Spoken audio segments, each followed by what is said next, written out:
if you wish for money, if that's why you're doing this, then I have the power of the Quraysh invested in me. We will give you more money than anybody of us have. Collectively, we'll raise funds for you. Have fundraisers, give it all to you. And you shall be the richest of the Arabs.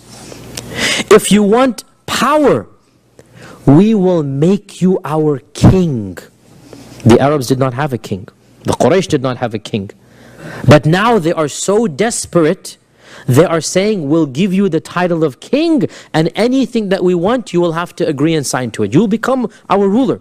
And can you believe in their hatred of Islam, they're willing to unify? Can you believe that?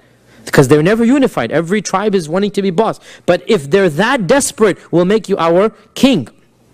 And if you want women, go choose any woman that you want, and we'll make sure that she is married to you. I mean, after all, this is what three things that men want, right? Power, money, and women. That's what men want. What else do they want besides this? So if you want women, choose any woman that you want, and we will make sure that she is married to you, right? And so he gave all of these conditions. Of course, he also added a fourth one. If you think you're sick, we'll hire doctors to cure you as well. If it's a mental problem, we'll go to the best doctors in the nation, and we'll make sure that we will get this cured. So when he's finished, the Prophet ﷺ said, "Are you done, ya Abul Walid?" His kunya. Abul Walid, Al-Walid ibn Utbah, also died in the Battle of Badr. His son was Al-Walid. "Are you done, ya Abul Walid?" And subhanAllah, this is the wisdom of the Prophet ﷺ. He never interrupted.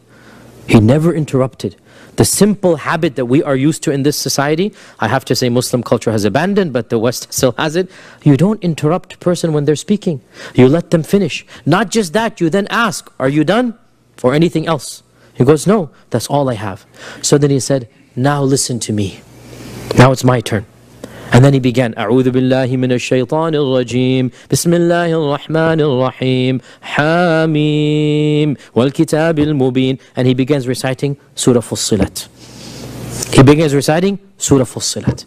Now, just like the rest of the Quraysh, Utbah has never actually listened wholeheartedly to the Quran, yani a passage or a section of the Quran, right?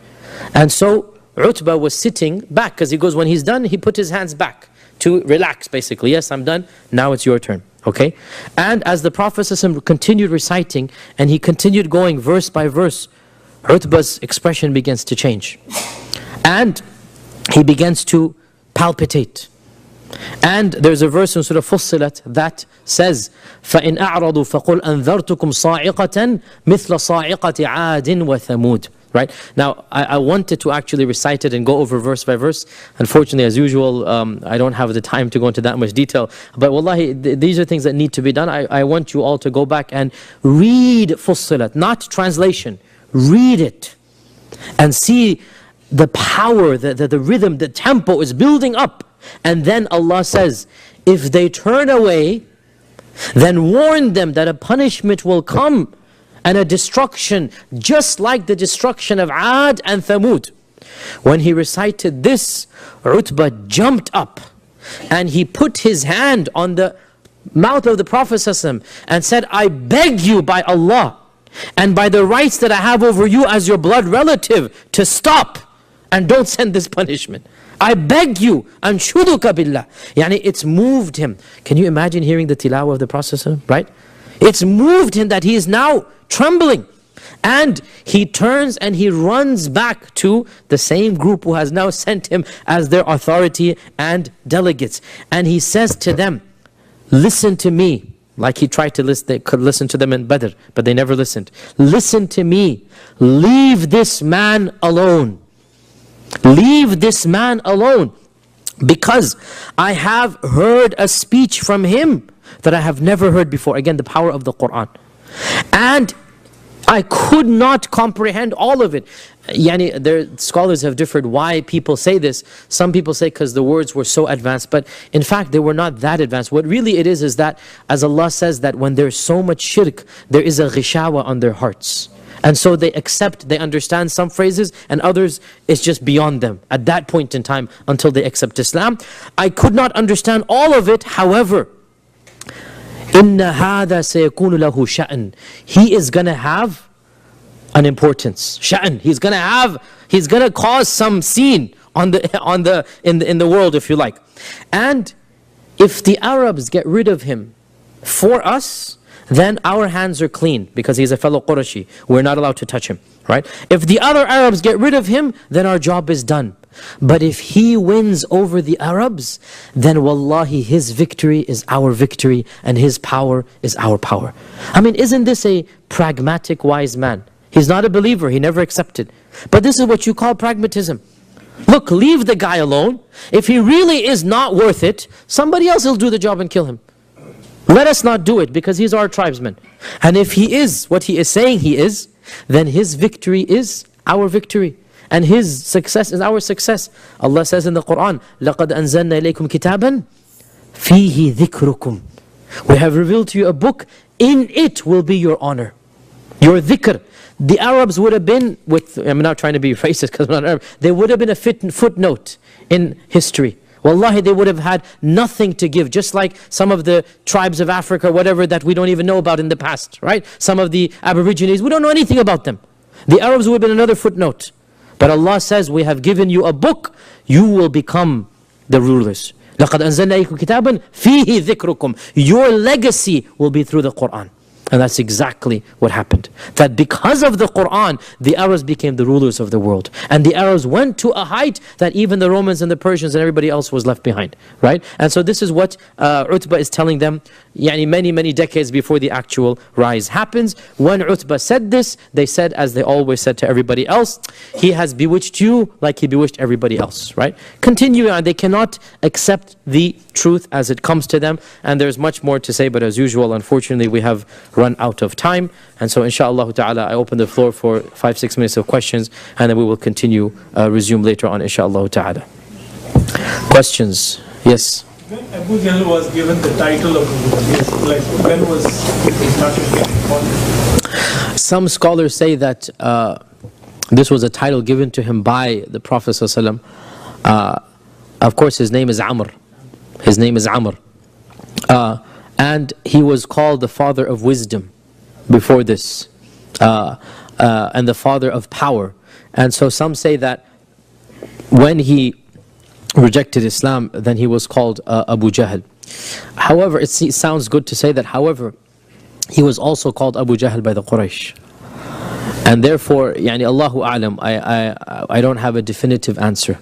I do not have a definitive answer. When was he called Abu Jahl? Was it the Prophet ﷺ and then the Quraysh took it from him? Or was it something that happened before Islam? There are two opinions. I don't know which one is the stronger one. Allah knows best. Sisters, any question? Yes, Sabrina. Did the pre-Islamic Arabs believe in jinns? The concept? Jinn stories, huh? Did the pre-Islamic Arabs believe in jinns? Yes, they believed in jinns. In fact, every society on earth, without exception, believes in something called the jinn, or supernatural, or ghosts, or spirits. Every society on earth, whether it is African tribes, Aborigines, we just mentioned, every society. If you look at it anthropologically, historically, and this is to this day, ancient Europe, medieval Europe, it's only in modern times where we think we have, left superstition. Otherwise, it was a well-known fact amongst every society that there is an entity that is not human. And they gave it different names. They called it spirits, they called it ghosts. Of course, for us, we know that it is a jinn. So yes, the Arabs did believe in the jinn. Yes. So this is a question about the whole Seerah in general. One of the most important relationships that we have as people is our relationship to our parents. What was the wisdom, or what was the reason, if knowing that we are not able to see how the Prophet interacted with his parents? One of the most important things, the question is about what is the wisdom of the Prophet ﷺ being an orphan. In fact, 5-6 weeks ago, I talked about this for like 20 minutes, about this exact question. Exactly. What is the wisdom? Why didn't Allah Azza wa Jalla just give the Prophet ﷺ parents and the lap of luxury? Why was he an orphan? And we talked about this for around 20 minutes. I recommend you go back. But to summarize, some of the wisdoms was so that the Prophet ﷺ, his tarbiyah or his taking care could literally, it would be from Allah directly. Nobody could have said that he had that type of influence, because an orphan really is an independent person in many ways, even if you're taken care of by food and drink. But in terms of thought, in terms of nourishment, in terms of intellectual nourishment, the Prophet ﷺ was left to himself, and so Allah took care of him. Another reason is that orphans, they grow up to be more mature and more intelligent and more merciful, and the Prophet needed all of these characteristics, right? And there's a sense of independence that the orphan would have that would help them to be braver when they're facing persecution. And all of these characteristics, the Prophet ﷺ needed them to be a Prophet of Allah. And there are other wisdoms that scholars derive, but these are the main ones, and Allah Azza wa Jalla knows best. Yes? Were any of the daughters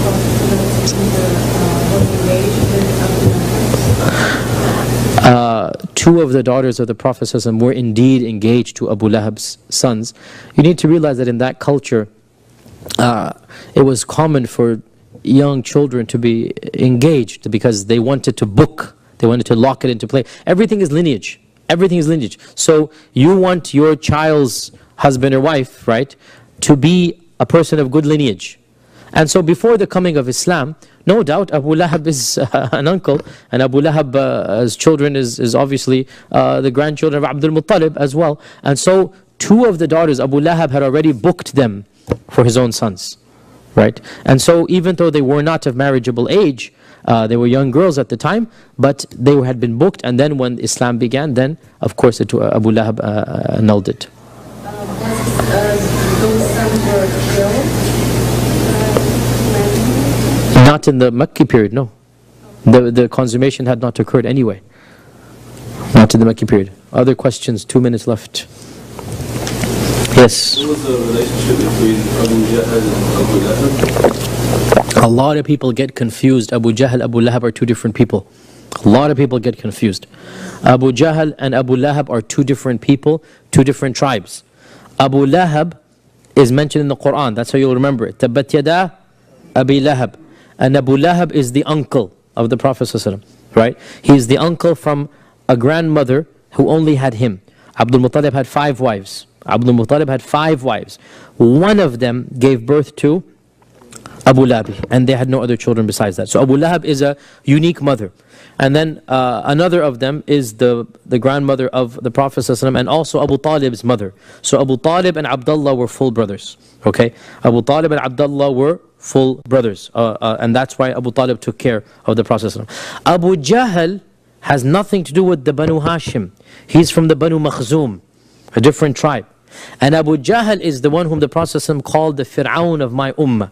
So Abu Jahl is the Fir'aun of my ummah. That's what the Prophet ﷺ said, right? And so that is a status that even Abu Lahab does not have.